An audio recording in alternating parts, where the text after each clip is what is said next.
આગામી બકરી ઈદના તહેવારને લઈને શાંતિ સમિતિની મીટિંગનું આયોજન કરવામાં આવ્યું. ભારત દેશ સંસ્કૃતિ સાથે જોડાયેલ છે. દેશમાં તમામ ધર્મના લોકો હળીમળી સાથે રહીને દરેક તહેવારોની ઉજવણી કરતા હોય છે.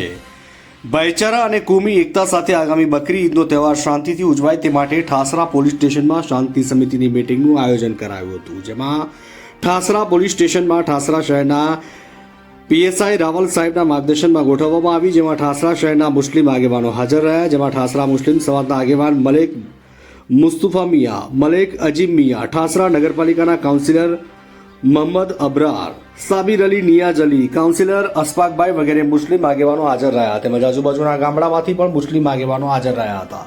પીએસઆઈ રાવલ સાહેબ દ્વારા કોઈ પણ અનિષ્ટ બનાવ ન બને તે માટે સૂચન કરાયું અને કોઈ એવી અફવા જણાય તો તુરંત પોલીસ સ્ટેશનનો સંપર્ક કરવાનું જણાવ્યું હતું અને બકરી ઈદનો તહેવાર શાંતિથી પૂર્ણ થાય તેવી શુભેચ્છાઓ આપી હતી. Reporter Zuber Cola, Thasra.